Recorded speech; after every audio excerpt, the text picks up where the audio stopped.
back in February of this year, the financial media was playing taps for what they call the meme stock and calling its revolution dead, as many of those big names that were highlighted had come down significantly from their highs, although they were well above their lows. Now, there was a general feeling, though, that it was time to do a post-mortem on the movement. For many, it was also time to say, I told you so.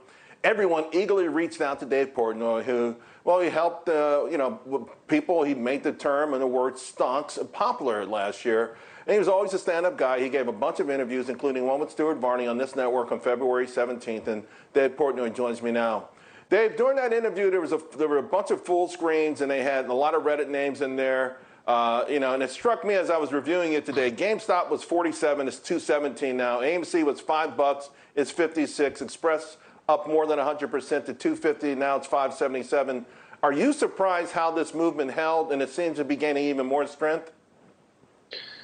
I don't know if the word would be surprised, but I give credit to all the people who have stayed in it and held it. I mean, the thing that stopped it the first time, the momentum obviously, was when they froze trading, and they're not really doing that anymore, and it's come back. So, I guess I would have to say I'm surprised because I don't own them, and I wish I did. So if I knew it was coming, I would have them. I guess I am a little bit surprised, but good for them. You know, my favorite movie, one of my top 3 movies is Cool Hand Luke. I know you know the movie, and you know the part where he comes back and he becomes a model prisoner and everyone gets pissed off, right? Because he was the maverick. And of course, later on in the show, he did something like that. But you kind of remind me of that movie in the sense that you admitted you took a $700,000 hit and you said you were paper hands. Now, so many of these people who were in this, a lot of them got drawn into it because of you. They're so disappointed and angry at you. What do you say to them? Oh, those people are idiots. Yeah, we don't pay any attention to those morons. Listen, most of the people who are saying paper hands and this and that, they lost 5 cents. They lost a nickel. I lost 700 grand. I got out of it. I took my beating. So anybody paper hands, I'd like to wrap them in toilet paper and glue lettuce to them and set them afloat in the ocean. I don't pay any attention to those idiots. Really? That's kind of cold, Dave. I mean, think about this for a moment. They're saying $700,000 to a guy like you, and when they put all of their money in, that you didn't have to sell, that you were the face of this movement, that when you gave up, you helped the establishment when they needed you most. I mean, why would you diss them now? Why would you call them names now?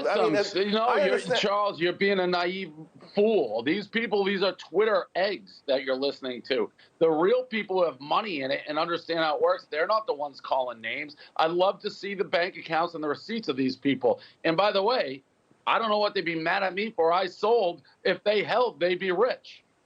So what are they getting mad? No, I think a lot of them did hold. I sold it. I think they were disappointed. They were just disappointed because they looked up to you. I'm not being a fool. I'm asking a legitimate question here. To that.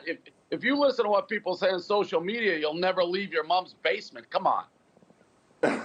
Well, I live in a pretty big house, so I'm not worried about that. But the point is, though, what I'm saying, though, is, so now you're saying that these same folks that looked up to you, that jumped on the stonks bandwagon, now you're calling them names, now you're dissing them as belittling them as people with not a lot of money. It sounds like you're belittling these folks. Calling me names. I don't worry about the haters and whatnot. So, but why do you feel the need to belittle these people? Why do you want to look at their bank accounts? They don't have as much money as you do. They're throwing stones at statues. You're talking about people who are out there, oh, paper hands, this, that. Why the need to belittle them? Who's belittling who? I wouldn't know they existed if they weren't tweeting at me and you.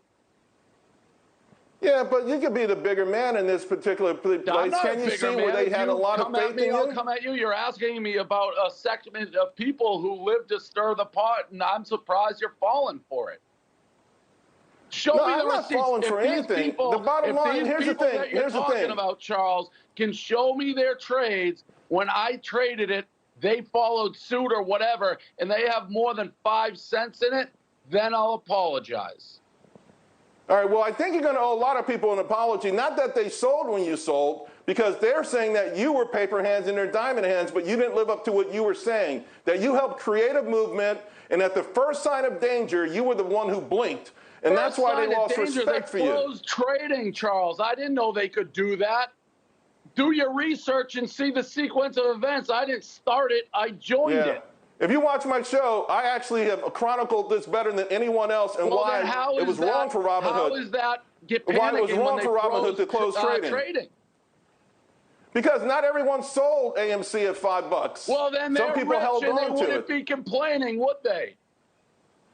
Well, they might be complaining. Rich people complain all the time. You're rich and you complain a lot. Millions of dollars because you held, and then you go make fun on Twitter of somebody who sold. That's not how it works. They're partying on their yachts. Would you step up? Would you step up for these people, Dave, and try to help them You're now making no sense. You're being a moron. I'm trying to. No, I'm not being. You're being a little bitch. Listen, would you step up to these people and go to Gary Gensler, and say, help change the rules? I like that. Would you ask Gary Gensler to change the rules? Social media is making a mockery of you right now. Would you ask Gary Gensler to change the rules? Could you ask? What? Could you go to war for these people? Could you ask for the rules to be fixed, the playing field to be leveled? Who's Gary Gensler? He's the chairman of the SEC. All right. Hey, Dave, we'll leave it there, my man. We'll talk again soon. Don't be a little bitch. We'll see you, folks. We'll be right back. Don't be a little bitch, Charles.